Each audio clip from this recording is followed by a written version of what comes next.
but you couldn't have a better person playing a rebellious type character than Miley Cyrus, because I think that she's been searching for this ever since Hannah Montana, ever since 2010 when she finished up her run with Disney. I think she's been looking for this kind of reprieve to kind of break out of her shell, and I think that's one thing that these characters do.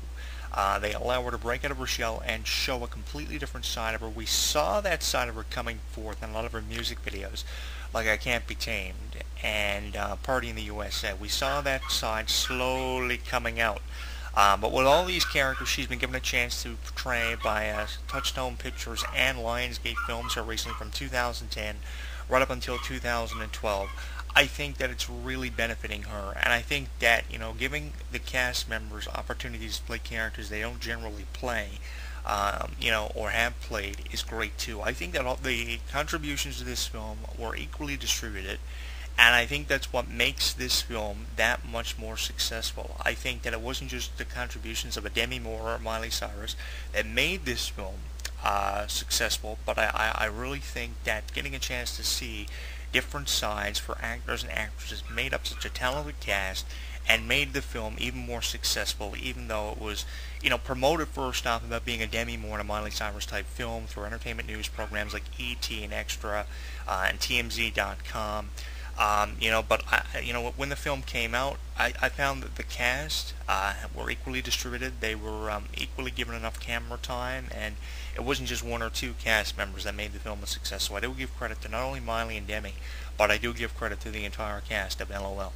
If you haven't seen the trailer of this film, the trailer for this film is actually very difficult to find, but if you're able to find it on YouTube, watch the full trailer. There are probably several of them released now that the Blu-ray and DVD have been dropped in stores. It is available everywhere now.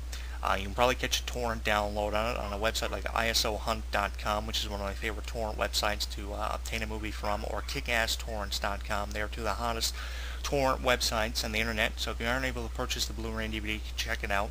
But if you're able to see the trailer, I would advise you to watch the trailer because it will give you a bit of a preview as to what this film details. Not much detail coming forth. We have seen trailers become very little detailed over the last number of years because it seems like the movie companies are trying to entice you more than they ever have before in the last 3 to 4 years to go see a film. So not much detail is going to come forth with the trailer. But this trailer, I think, is one that you should check out. It's going to run for about a minute and a half. There are several trailers released for the purpose of both theatrical releases and DVD and Blu-ray releases. The theatrical release trailer is a bit more detailed than the Blu-ray and DVD release trailer. The Blu-ray and DVD release trailer might run for about 30 to 45 seconds, and the theatrical trailer might run for about a minute and a half if you're lucky.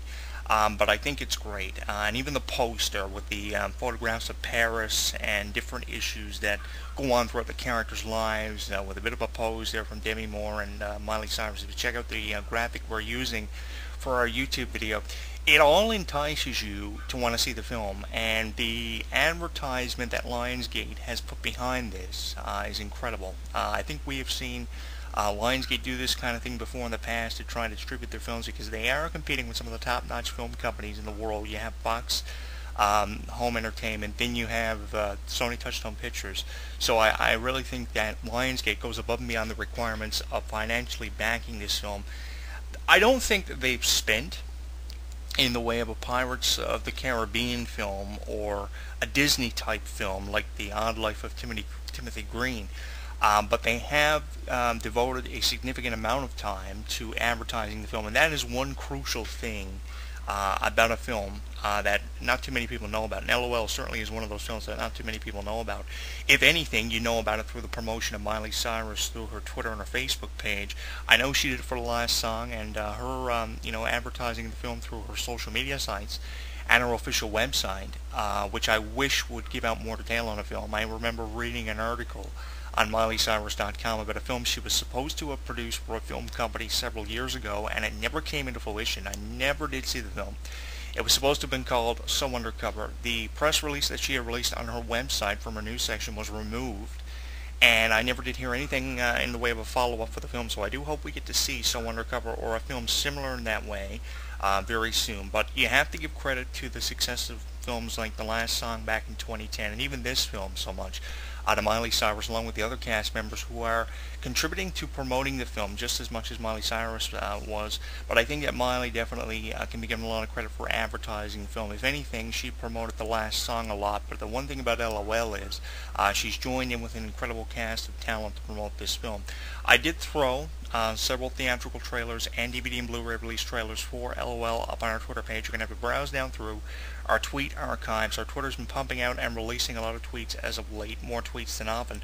But you're going to have to go down through our archive tweets to pull it up. Both the theatrical and DVD and Blu-ray release trailers are available on our Twitter page, and I do recommend you check it out. You see the graphic there on our YouTube channel at youtube.com/JonathanClarke22. As I mentioned, several reviews are going to be circulated throughout YouTube over the course of the next few weeks because the Blu-ray still has a lot of novelty there. 5 times typical storage space of a DVD. You have 5 times content than you have on a DVD, and the picture and sound quality is superior with 7.1 surround sound and 1080 pixels presentation coming at you with the Blu-ray. The Blu-ray has its benefits, but if you're an old school DVD fan, back in the 90s, of course, was when DVD became popular, either one will work for you. But I do recommend the Blu-ray for presentation and quality. The bad thing about a Blu-ray disc is, though, the little bit of tarnation on it, and that's it. But I think that you're going to want to see this, especially after seeing the trailers. They are on our Twitter, and we do invite you to send us a tweet on the trailers, both the theatrical one and the Blu-ray one, on our Twitter at twitter.com/JonathanClarke1. Information will scroll across your screen on how you can find the trailer momentarily. Our Twitter, of course, twitter.com/JonathanClarke1. If you aren't following us, you're missing out on a lot, and don't forget to join the conversation happening on our Facebook page. Another big variable that contributed to the success of this film was definitely the chemistry between Miley Cyrus and Demi Moore. Both characters had equally difficult roles to play. Demi Moore, of course, has a lot of experience, so she kind of was able to transition into this character and get into the character a lot quicker than Miley was. I think that the characters that Miley are being given so early in her film career, having so many different projects from music to film and trying to make that crossover, which she's doing successfully, more so than other young artists have done. She definitely did it more successful than a Jessica Simpson or a Rihanna here with Battleship. Rihanna certainly doesn't have a successful career with films coming up. I'd say Jordan Sparks has a better successful film career on the way than someone like Rihanna does, because her role in Battleship flat out sucked, and the way she portrayed her character blew to me, because there were so many hotter actresses in that film than Rihanna, by all means. But I think that Miley is doing such a successful job doing it, and I'm not just saying that because I am a biased son of a bitch when it comes towards her, but I think that with how many difficult roles that she's had to portray for the last 2.5 years, she's doing such a great job, and I think that she's really getting in to these rebellious characters. And that's the kind of thing that I alluded to here earlier with the review, which I hope you find very different from anything you'll hear on YouTube, is the fact that she loves playing these rebellious characters because it gives her a chance to get away from the gosh, so glad to be here type attitude. I think that that's really what she's looking for, what she's searched for, what she's got, and I think that's what a lot of young actresses are trying to do. I saw that kind of thing with Emily Osment in that ABC original film Cyberbully, where she played a very rebellious teenager who was dealing with a lot of issues because she was a victim of bullying in school, and that was a very different character for Emily Osment to portray, and she's continuing to portray these very different characters, and that's not just with Miley, that's with everybody, and Emily Osment from Cyberbully is a perfect illustration of what I'm talking about. And I think that Miley's going to continue to do that, and I think eventually, over the next probably 5 to 6 films, no matter if it's for Lionsgate or Touchstone Pictures, which we've seen in the past, we're going to see her continue to do this, and then we're going to see her eventually evolve into an actress who portrays various different roles. And when she gets older, she's probably going to return to Disney to play the wife of a husband in a film. She's probably going to portray different animated characters. We've seen her portray animated characters in both.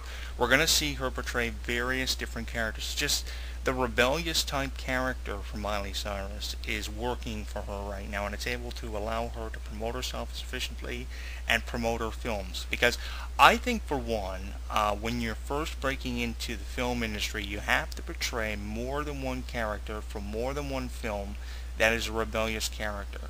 I think that you need to kind of keep going with the character roles that fit your personality, and I think that these characters represent her very effectively, and I hope she continues to do that at least for the next 5 to 6 films. And I think the chemistry between herself and Demi Moore made this film such a huge success. The plot of the film, very basic plot. It is hard to follow on times, even with it being basic. As long as you pay attention, I want to put this out over the air, as long as you pay attention to the film from the beginning of the film until the end of the film, and take a break throughout the film during insufficient parts of it, which there are several of, you will not lose interest in the film, and you will enjoy the film. Basically, it is the trials and tribulations examined between a daughter and a mother for the majority of the film, and there are a lot of issues going on in the high school with various cast members, which we'll see, and the majority of those issues revolve around relationships. There's even issues going on between a student who takes a certain class because of an infatuation she has with a teacher, which turns out to be a bit surprising to her, and a lot of audience members, I would go as far to say. So it's really interesting. Not just one angle is portrayed in the film, but you have every cast member equally contributing to all different things that are going on in the film. You have a lot of issues in the high school, and the majority of the issues, the bulk of the issues, come from the relationship between her daughter and herself. So I think that it's great, and you will be happy to know that with about 10 minutes left in the film, those issues are resolved in one way or another. The music that goes along with the film is great. The soundtrack to this film is something that really will captivate you from the first time you hear it. You will want to download this soundtrack off iTunes. You can go to iTunes.com. It is a soundtrack worth using a couple of your iTunes points for. An iTunes card generally isn't that expensive depending on what kind of card you get. But I do recommend that you use a couple of your iTunes points to download the soundtrack of this film. There is one song that you hear several times throughout the film. You hear it once at the 15-minute mark of the film, and you hear it near the end of the film before the credits roll. It is called Heart on Fire, and it's written and performed by Scott Thomas and his band in the film. It is a phenomenal song that kind of fits the theme of LOL. Not only just that song, but a lot of the other songs that have been collaborated for this soundtrack will captivate you from the